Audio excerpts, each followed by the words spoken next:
que em São Paulo é gritante, nós temos a maior população em situação de rua da história da cidade, mas que também no Brasil tem crescido muito. E a solução para a população em situação de rua, ela tem etapas, certo? Lógico, você precisa de uma solução emergencial. E, lamentavelmente, a cidade de São Paulo, que é a mais rica do Brasil e com a maior população em situação de rua do Brasil, 53 mil pessoas morando nas ruas, de 200 e tantas mil no Brasil, né? Ou seja, tem quase um quarto da população em situação de rua do país na cidade de São Paulo, não tem feito a lição de casa. Tem 53 mil pessoas na rua e tem 20 mil vagas em abrigos emergenciais da prefeitura. Ou seja, é muito pouco. E ainda mais quando se considera uma prefeitura com caixa cheio. Tem uma pergunta aqui que acho que eu já tinha separado também para fazer para o Boulos, que é a questão da Cracolândia, né? A Lady Bird manda aqui um superchat. Futuro prefeito, já está otimista. Qual a solução para a Cracolândia? Nosso Comitê Popular do Morro do Querosene vai fazer campanha para você. Orgulho do meu voto. Obrigada aí a Lady Bird. E a Cracolândia, Boulos? Vamos lá. Primeiro também agradecer a Lady Bird. Estamos juntos. E agradecer toda a turma do Comitê Popular do Morro do Querosene. Veja, em primeiro lugar, para a gente não entrar na vala comum dos discursos demagógicos, Dri, a Cracolândia é um problema complexo, certo? A Cracolândia não se resolve com palavra de ordem. Eu me lembro quando o Dória ganhou para a prefeitura em 2016, ele falou, vou acabar com a Cracolândia em um mês. Né? Falou que ia acabar com a Cracolândia em um mês. Passaram-se 8 anos e a Cracolândia só se expandiu e enfim, pulverizou. Hoje de manhã teve uma outra operação que a Cracolândia novamente se espalhou. Essa suposta solução de resolver com tropa de choque e bomba, por mais que ela possa, num primeiro momento, até ganhar um apoio das pessoas que estão saturadas com aquela situação do centro, de insegurança e tudo mais, ela não resolveu, não funcionou. Objetivamente, ela só piorou o problema. Basta perguntar para um comerciante da região ali da Luz, da chamada Cracolândia, que está fechando as portas. Né? Basta perguntar para os moradores daquela região que não conseguem sair do portão da sua casa com o celular na mão. Ou seja, o caminho que tem sido utilizado nas últimas gestões não funcionou. Essa é a primeira constatação. O que fazer? Eu acredito que a solução para a Cracolândia, Adri, ela passa por 3 medidas fundamentais. Primeira, naturalmente, existe um problema de segurança pública que está relacionado ao tráfico de drogas. Quer dizer, o crack não nasce num jardim da Estação da Luz, ele é levado para lá. Então, você precisa ter uma política de investigação que cabe à Polícia Civil. E, lógico, tem uma atuação da Prefeitura com a Guarda Municipal, que, aliás, é totalmente subdimensionada em São Paulo. A Guarda Municipal de São Paulo tem um efetivo menor que a do Rio de Janeiro, que tem metade da população de São Paulo, mas tem uma atuação que precisa ser feita em sintonia e, sobretudo, com protagonismo do governo do Estado, que é quem tem autoridade sobre as polícias e, particularmente, sobre a Polícia Civil, que tem objetivo investigativo. Segundo ponto, ali é um tema de saúde mental. Agora, você achar que uma pessoa que está viciada no crack, ela vai procurar um CAPS, ela vai procurar um atendimento, é uma ilusão. O caminho tem que ser inverso, você tem que fazer busca ativa. O que nós defendemos é que tenha CAPS móvel naquela região. Você levar o serviço de atendimento à saúde mental para lá, para que possa fazer esse atendimento.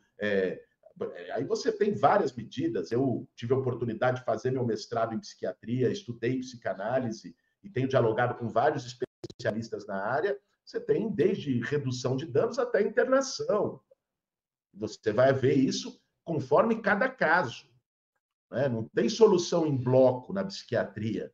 no tema de saúde mental. Então, você tem que ter essa atenção à saúde mental. E o terceiro e último ponto é uma intervenção social na região. O problema da Cracolândia, ele é de segurança, ele é de consumo abusivo de drogas, mas ele também é um problema de falta de moradia e de falta de emprego. E esses problemas se alimentam, Dri. Porque imagine, a pessoa está desempregada, sem teto, jogada na rua, desalentada, sem esperança, isso induz e pode levar ao consumo de drogas. E quando ela vai e entra no vício, isso dificulta que ela consiga uma solução. O Estado tem que estender a mão e dizer o seguinte: olha, tem que ter acolhimento emergencial, né, seja em locação social, seja em abrigos, e ao mesmo tempo, esse é um projeto que eu defendo já de longa data, tem que ter frentes de trabalho, porque não basta você acolher a pessoa, e aliás precisa ser um local digno, decente, você precisa dar oportunidade para a pessoa se reerguer e reconstruir sua vida. Hoje você tem a zeladoria da cidade abandonada, praça virando matagal, uma série de pequenas obrinhas de infraestrutura em calçada, e não sei o quê, que poderia ser feita por frente de trabalho. Aí é um ganha-ganha para a cidade. Você está dando um salário para aquela pessoa que estava totalmente na lama e, ao mesmo tempo, você está melhorando os cuidados com a cidade. Então, eu acredito que são essas ações combinadas que podem dar uma solução para o problema da Cracolândia, sabendo que é um problema complexo e que precisa ser tratado dessa forma, com menos demagogia, para acabar com a Cracolândia. Olha as pataquadas que eles estão fazendo. O Ricardo Nunes junto com o Tarcísio. Ah, vou levar para o Bom Retiro, vou levar para baixo da Ponte Estaiadinha. Pelo amor de Deus, gente. Só piora a situação, só gera mais insegurança para as pessoas que são daquela região também. O Boulos, tem um... você sabe, nós moramos em Santos atualmente, né? Então, as idas a São Paulo, nós não estamos vivendo São Paulo intensamente. Eventualmente, tenho ido a São Paulo. E o que sempre me assusta muito é a quantidade de moradores de rua, ou moradores na rua também, né? E em situação de rua. E muitas crianças andando, perambulando, crianças cada vez com idades menores que, há um tempo atrás, você via crianças de 10, 11, 12. Hoje você tem crianças de 5, 4, 3 anos já caminhando e pedindo, por exemplo, em lugares como a Paulista. Eu sei que uma das áreas tuas aí, né, tua principal área, a área de tua origem, é a habitação, né? E eu queria saber como você pensa essas duas coisas. Uma que é a habitação popular, né? E a outra que é essa de conseguir, de alguma maneira, fazer com que essa situação, se não vier a ser extinta, porque a gente sabe que não é assim, né, diminua muito. São Paulo tem projeto para isso, na questão dos moradores em situação de rua que estão fora do crack, que é outra coisa. Vai, eu tive a oportunidade aqui, como deputado federal, de participar de 2 iniciativas importantes nesse ano. Primeira, eu fui vice-presidente da comissão mista da MP do Minha Casa Minha Vida, e apresentamos várias emendas para o texto. Uma delas é a inclusão de população em situação de rua entre os grupos prioritários para ser atendido por Minha Casa Minha Vida. Outra delas é que o Minha Casa Minha Vida possa também ajudar a financiar a requalificação de imóveis abandonados no centro das cidades. Essas coisas estão interligadas. Você pega o nível de abandono que a gente tem hoje, por exemplo, no centro de São Paulo e no centro de várias outras capitais brasileiras, inclusive de Santos. Quando eu estive aí, vi o centro histórico antigo da cidade, também no nível de abandono, só porta fechada, as coisas largadas. Você ter uma linha de financiamento federal para ter a reforma, a requalificação, o retrofit desses imóveis para habitação de interesse social. E não só para habitação de interesse social, tá? Vale dizer que os centros, uma revitalização real de centro, ela envolve usos mistos, uso comercial, uso cultural, de lazer, habitação social, habitação para a classe média, ou seja, essa diversidade de convivência que os centros das cidades têm. A outra iniciativa que nós estamos agora construindo, junto com o ministro Silvio Almeida, eu fui nomeado coordenador de uma mesa de trabalho sobre população em situação de rua, para ajudar, contribuir com o processo da construção de política federal para a população em situação de rua. Porque é um tema, que em São Paulo é gritante, nós temos a maior população em situação de rua da história da cidade, mas que também no Brasil tem crescido muito.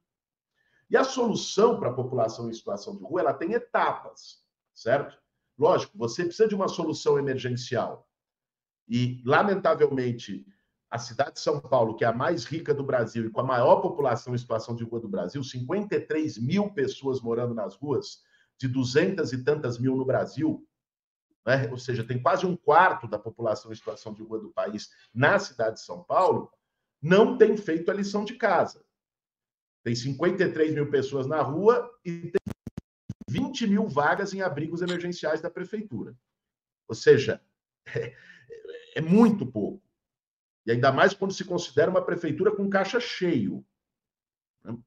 Agora, essa solução emergencial, ela não basta. Esses abrigos têm que ser melhorados, têm que ter melhor qualidade, têm que ser humanizados, tem que ter acompanhamento de assistente social, de psicólogo. Você tem uma incidência forte de problemas psíquicos e mentais na população em situação de rua, pela situação de degradação social.